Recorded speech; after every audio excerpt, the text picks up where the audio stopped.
Jake had been plagued by migraines throughout his entire life, and at times they would become incapacitating. His most recent episode occurred over a year ago, and he cherished each day without a migraine.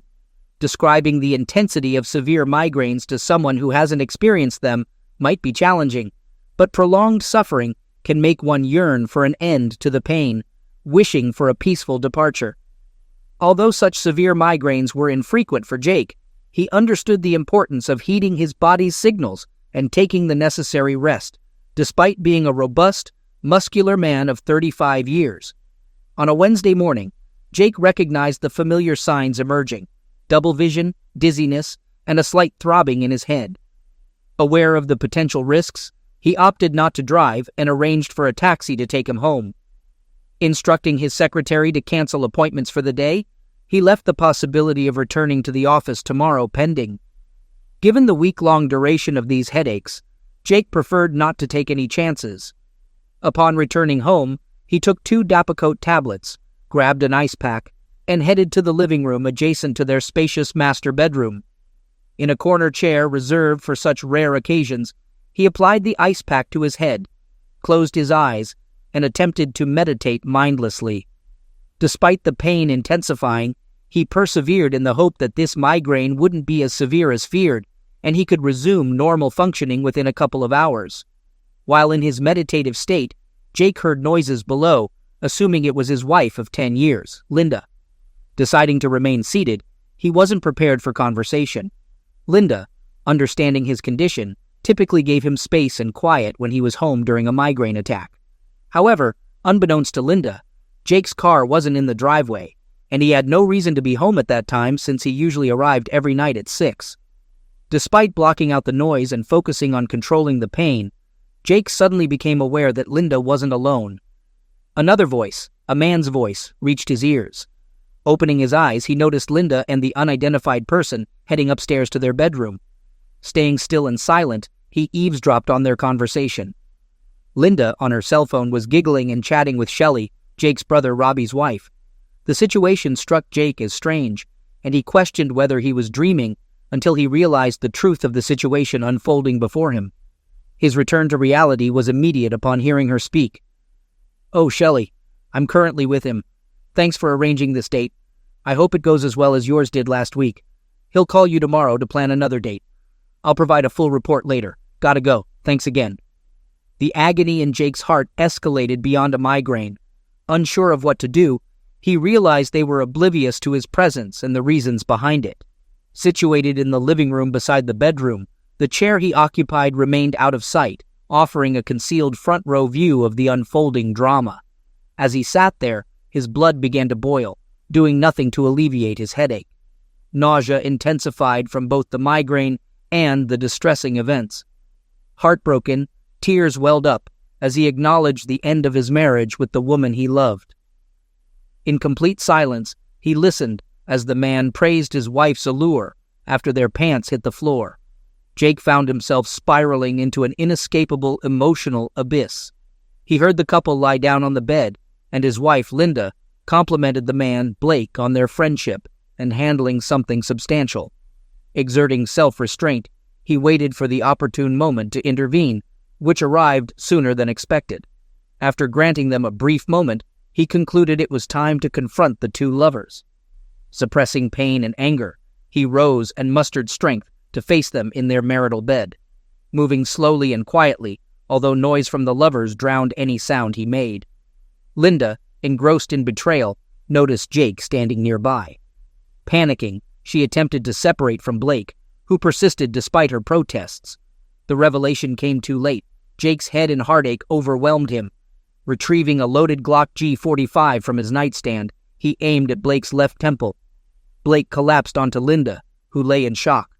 With tear-filled eyes, Jake addressed Linda, saying, "I loved you with all my heart, and you took away everything I cherished. My heart is broken." He fired the next bullet into her head, witnessing the departure of life from her body. Jake reached out to me, his brother Robbie. Despite having just committed a double homicide, his voice remained strangely calm.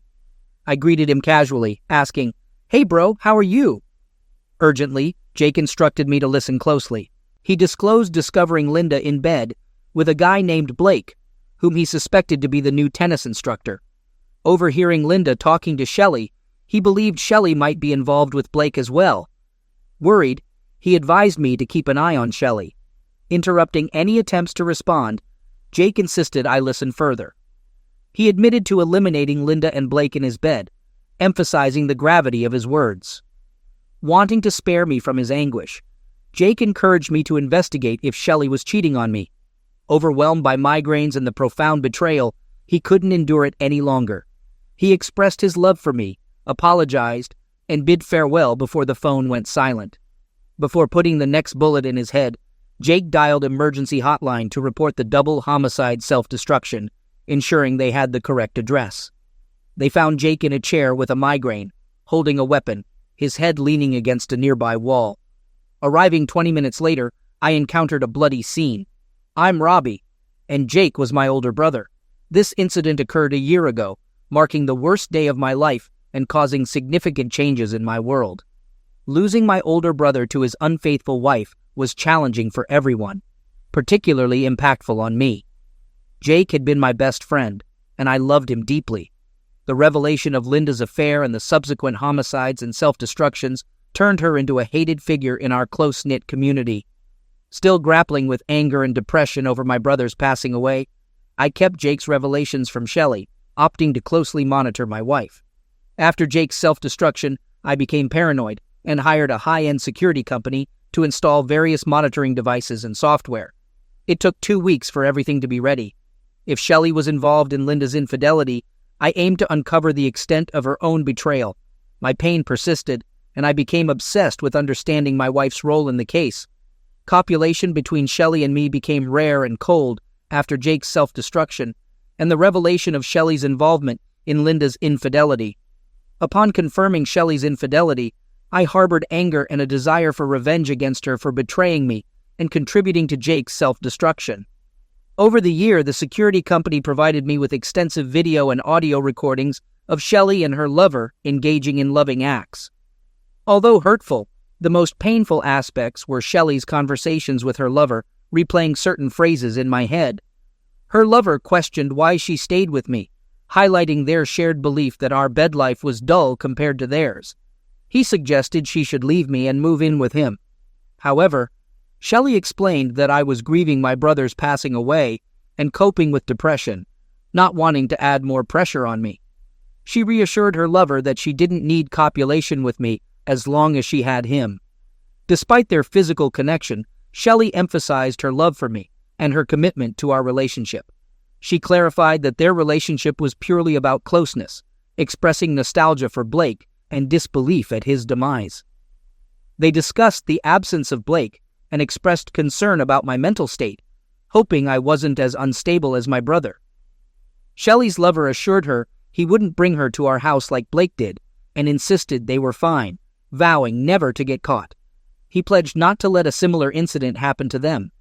After discovering Shelley's infidelity, I devised a plan. She had cheated on me with the assistant tennis coach, Jared Roberts, later promoted to head coach after Blake's untimely passing away. A few weeks later, my anticipated opportunity arrived. Jared was invited to a banquet honoring the country club's top tennis program. I called Shelley, informing her about the banquet, and she was thrilled at the idea of staying at the Ritz-Carlton and spending the entire night with him. Conveniently, I mentioned my 2-week trip, coinciding with the banquet dates. My intention was to ensure Shelley had enough rope to hang herself.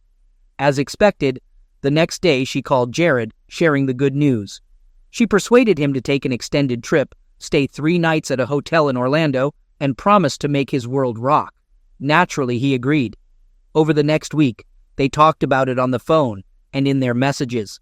It was Shelley's idea to turn the getaway into a fake honeymoon, telling Jared she would like to be his new bride and wife for the 3 days. To further her plan, she even suggested buying a new engagement ring for the occasion and booking a honeymoon hotel room to make it more realistic. They planned to present themselves as newlyweds to attract attention and experience the thrill. She even told Jared that she wished it was real and that he really was her husband. Reading all these texts infuriated me and fueled the embers of my revenge. I was going to enjoy watching her face the demise of everything she loved. Shelley spent all her time working out in the gym, but I was unimpressed and wanted nothing to do with my cheating soon-to-be ex-wife. She was going to spend 3 days with Jared as his wife on a pretend honeymoon. This would be her first extended time alone with another man since she got married 10 years ago. Shelley and Jared thought it would be romantic, so she bought several attractive outfits, bikinis, and lingerie for their date and planned everything out. I was amazed and jealous of the effort she put into this guy. The love I once had for her was gone, and this level of betrayal drained the last drop of love I had left. It was over, and it was time for Shelley to feel the pain. On the way to the hotel, I called Shelley, but only received her voicemail. I left her a message saying that I loved her and would see her in 10 days. Shelley called me back an hour later, seemingly wanting to make sure I didn't suspect anything. She told me that she loved me, and that the children were at their friend's house. Shelley mentioned she would order pizza when the kids got home, and they would watch movies all night.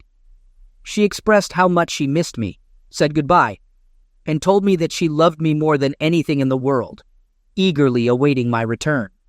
The realization hit me like a wave, and I couldn't believe she would lie to me so easily.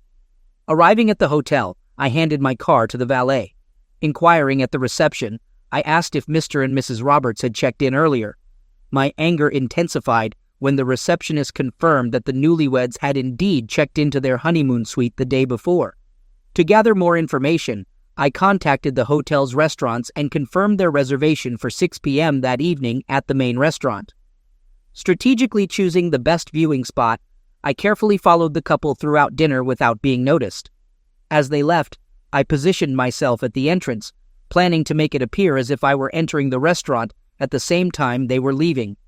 Observing the newlyweds holding hands, I timed everything perfectly. I deliberately turned the corner to run into them. At that moment, I collided with Shelley's beau, nearly knocking him over, and everyone turned to look. We both staggered slightly, regained composure with a smile, and I took a step back, apologizing. "Oh, I'm so sorry, excuse me." Then I spotted Shelley with mouth agape, simulating shock and surprise. She, adorned in her alluring dress, wished to flee and hide. Her worst fear had materialized. Caught in complete shock with wide-open eyes, she was exposed. I addressed her. "Shelley, is that you? What are you doing here?" I said with a practiced expression on my face. Jared, her boyfriend, couldn't comprehend who I was or what was unfolding for several minutes. I then stepped back, gazing at my wife as if her outfit astonished me. I couldn't fathom how she appeared. She wore a very short, low-cut dress with no bra, nylon stockings, captivating heels, and glamorous makeup and hair. Thoughts raced through my mind, desiring she could dress similarly for me. It seemed like a special ensemble, and I had never seen her exude such sensuality. I was perplexed, contemplating the circumstances. Shelley acknowledged she was caught and struggled to think of something to say, but she just stood there with her mouth agape. Attempting to compose herself, she mentioned that I should be in Jacksonville, explaining that plans had changed due to her job. Bewildered by the scene, I questioned if she was provocatively dressed with some guy. I suggested going out into the lobby to talk, almost shouting and grabbing her hand. Once in the lobby, I confronted her, revisiting our earlier discussion about staying home with the children. I inquired about her presence at the hotel and the person she was on a date with. I repeated my disbelief, wondering if it wasn't what I thought. Looking at her hand and then into her eyes, I pointed out the absence of her wedding rings and questioned if she had cheated on me. Observing the replaced gold ring on her finger, a stark contrast to the large diamond one given by her lover for their pretend honeymoon weekend, she seemed trapped, yearning to escape. In response, she claimed her love for me, insisting it meant nothing. I pressed on, questioning the absence of her wedding ring and the presence of a new gold ring. Accusing her of leaving me for someone else, I asserted that it seemed like something was indeed happening.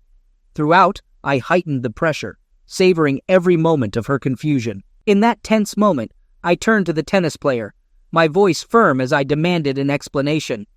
"Why don't you tell me what's going on?" Shelley, caught in the middle, looked at Jared with fear, unsure of how he would respond. Jared, attempting to ease the situation, told me to relax, echoing Shelley's assurance that nothing inappropriate was happening. He explained there was an awards banquet at the hotel, and Shelley had kindly accompanied him to support our country club. According to him, it was just a favor, and everything was fine. Suppressing a laugh, I tried to comprehend the absurdity of the situation. I pressed further, questioning if Shelley was only being nice and attending the ceremony as Jared's date.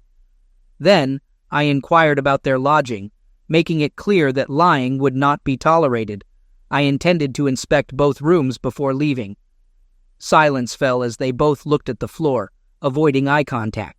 Shelley, breaking the silence, pleaded with me not to be upset, expressing her love and attempting to downplay the situation by mentioning that only a few days would have passed and no one would have known about it. The harsh reality struck as the truth unfolded.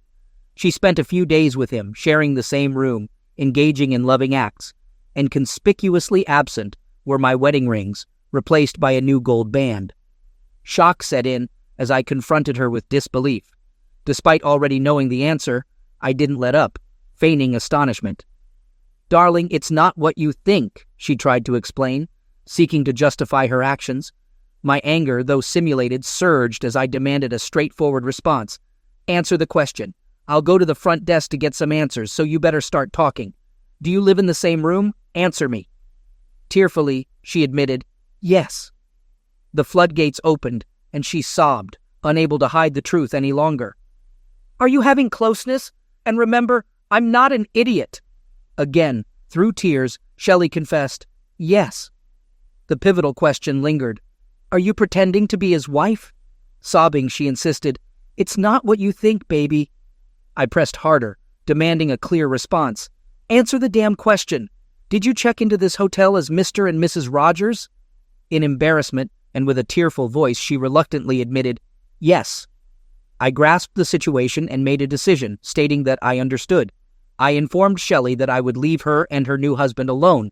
I mentioned that I was returning home, and we would contact a lawyer in the morning.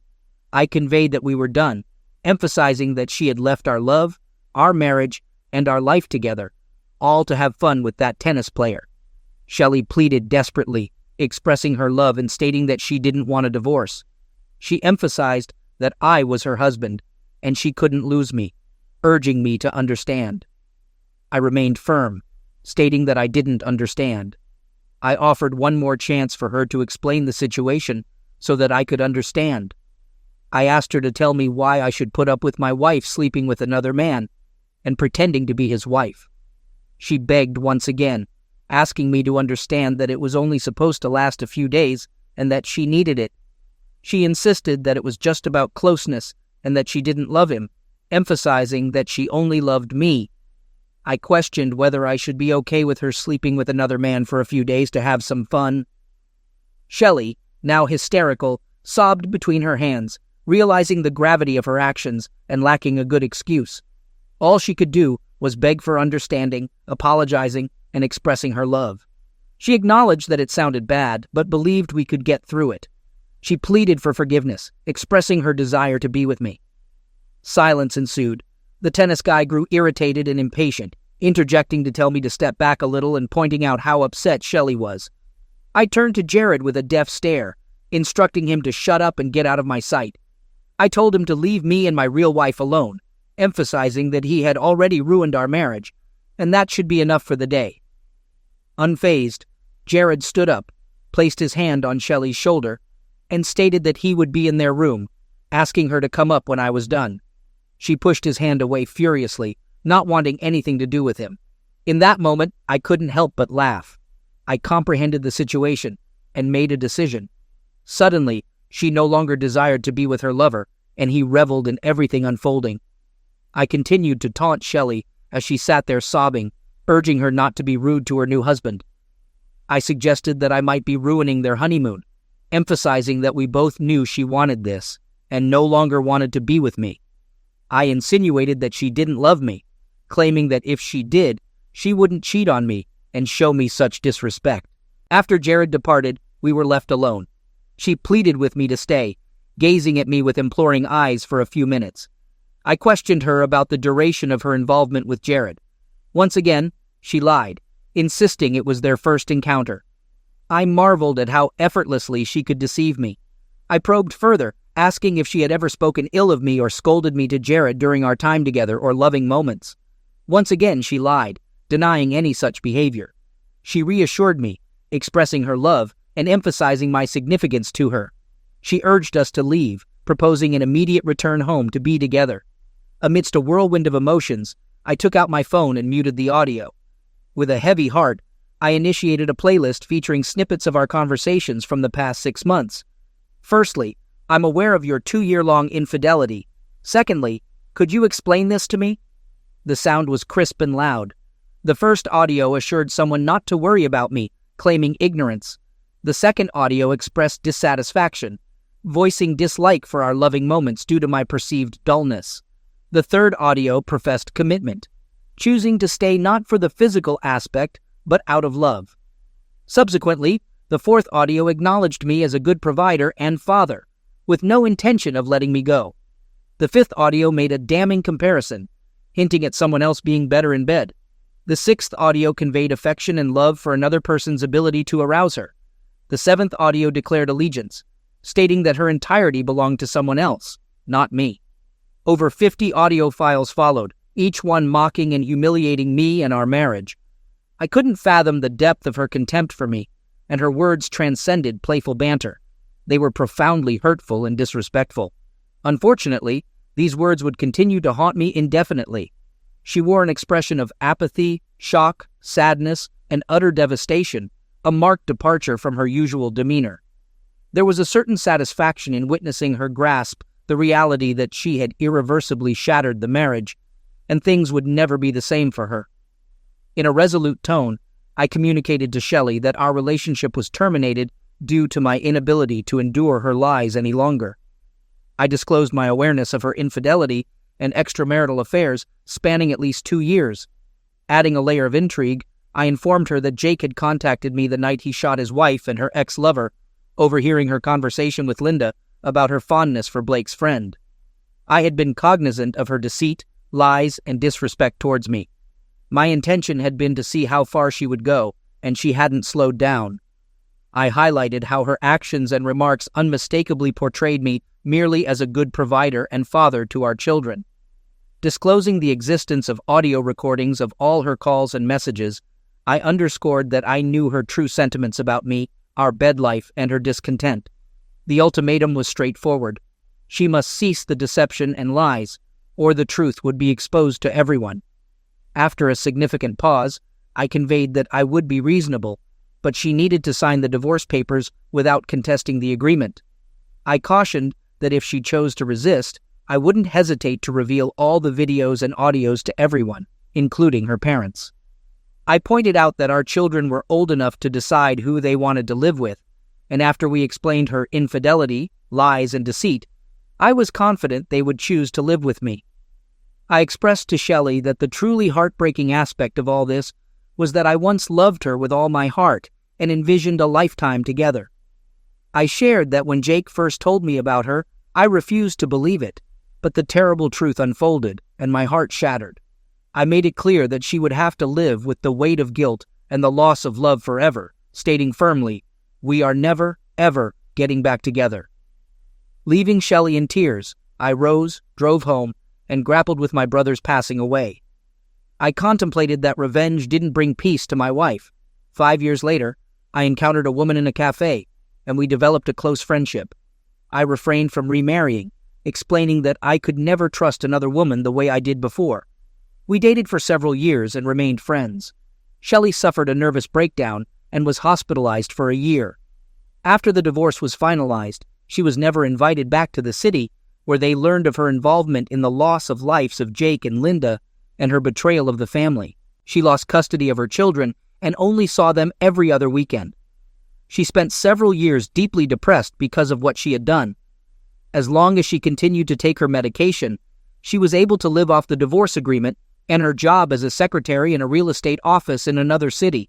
The children grew up without any problems because I kept them safe and protected. The people around us rallied around me and the children, which allowed us to lead a normal life. Shelley never recovered from the loss of her love, her children, and the wonderful life she once had. Every night she went to bed thinking about how many lives she had ruined and how her life had been ruined by selfishness and narcissism. Shelley became an active church attender and eventually dedicated her life to the church in hopes of finding forgiveness. Oh yeah, Mr. Tennis Pro was attacked one night after leaving another married mistress. His 2 Achilles tendons were cut after being tasered. At this point, his tennis career ended. When the police asked him what happened and what he remembered, he remained silent and did not say anything. However, he remembered the voice and received the message loud and clear. He couldn't identify the voice, but decided not to share the message with police. He will never forget what he was told. Stop seducing married women.